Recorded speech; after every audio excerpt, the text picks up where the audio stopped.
Actually, I'm not sure if I'm the right person to taste this kasi hindi po ako ganun kahilig sa matamis. Adi, umalis ka na pala. Pero umalis ka na kaya? Hindi. Pero, ito magulo. Hello everyone! Welcome to my second vlog! I'm so happy. One eternity later.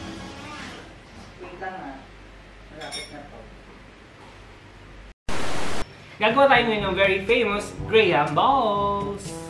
And aside from that, gagawa rin tayo ng Marie balls. Gagamit tayo ng crushed Graham as our main ingredient. Ngayon, bakit Marie balls? Kasi gagamit tayo ng Marie crackers! So crackers, pero bakit siya crushed? Kasi kinrush ko siya. Charing. I made this alternative kasi gusto natin malaman kung ano mas masarap. Graham ba or ang Marie? At syempre, masyado akong pabibo. Lalagyan natin siya ng fillings sa loob. So what we have is a 200 gram crushed Grahams, a 160 gram crushed Marie, condensed milk, sprinkles. So tatanungin nyo ako kung bakit ito 200 grams, tapos ito 160 lang. Napagod na kasi ako mag-crush.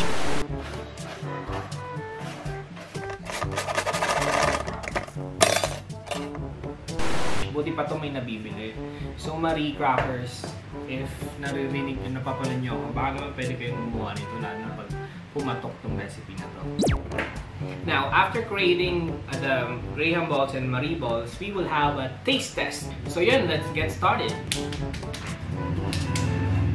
Sisimulan muna natin sa Graham at ihahalo na natin ang condensed milk. Kailangan ng consistency niya is hindi masyadong dry at hindi rin masyadong basa. So, napaka-challenging pala nitong gawin. Akala ko madali lang. So for 200 grams at 3/4 cup na condensed milk, ito na yung consistency niya. So since tapos na tayo sa Grahams, pwede tayo pumunta kay Marie. So yan. Mas madali siyang haluin kaysa sa Grahams. So 160 grams, enough na yung 3/4 cup or 3/4 cup or enough na yung 3/4 na condensed milk. Yan. Okay na yung consistency. Now, for my favorite part, ang pagbalot, pagbilo, pagbalot. Maiging, mas maganda, malinis ang inyong mga kamay bago kayo tumukot dito.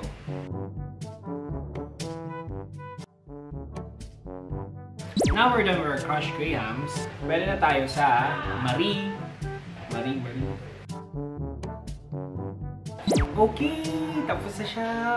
May nirolyo na akong unang dalawa. Pero na-realize ko kasi, sabay-sabay ko lang ipapaikot sa sprinkles.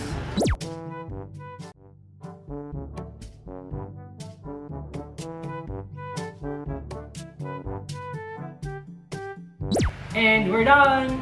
So tapos din tayo gumawa ng Graham balls. Tadaan! So ngayon, hihintayin ko na lang mga housemates ko. Tingnan ko na lang kung anong masabi nila.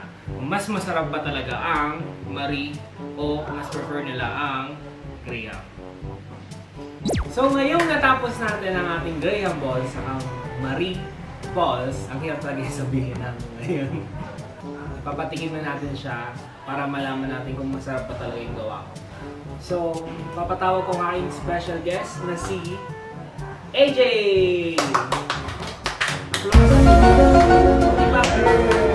Dito natin malalaman kung mas masarap ba ang Marie o ang Graham. May mga feeling yan ah. Anong feeling? Hindi ba yan yung feeling na nasaktan ka, umiyak ka? Hindi ba ganun? Baka ganun eh. Graham. That's Graham. That's Graham. Graham. Maliit lang kasi yung subo mo, baka sinubo mo yung kalahati.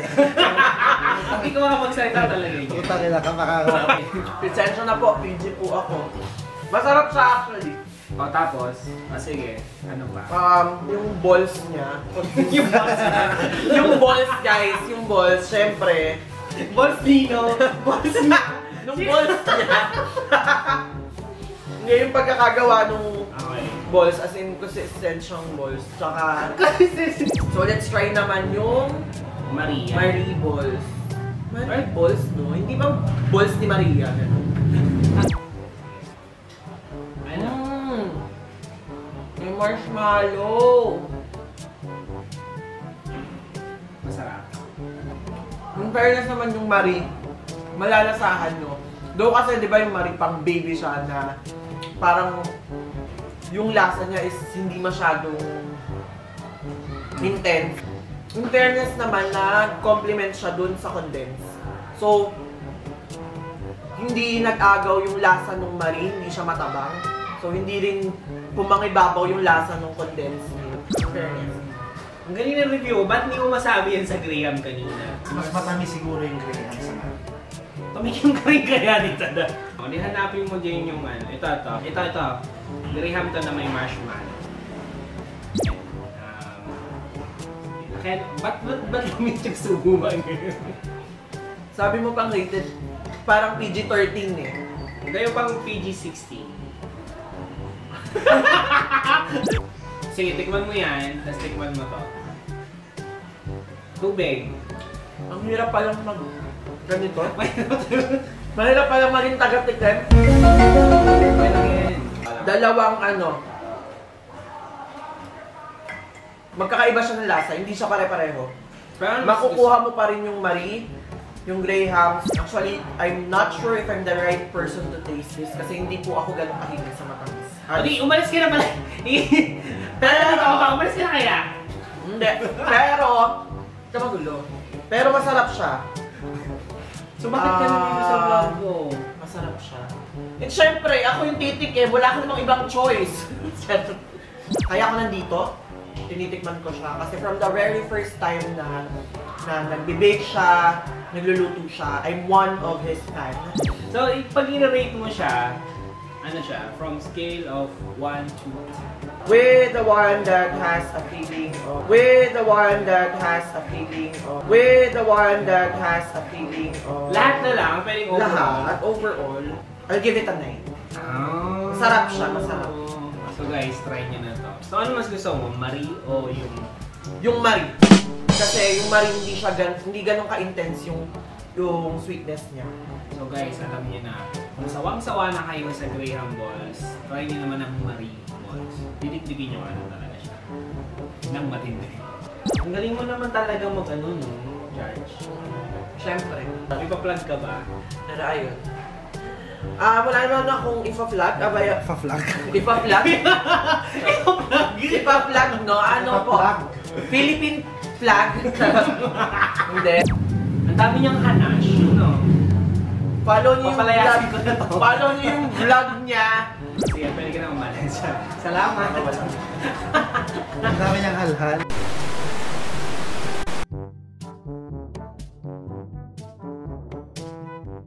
I would like to thank Lucci for being my very first subscriber.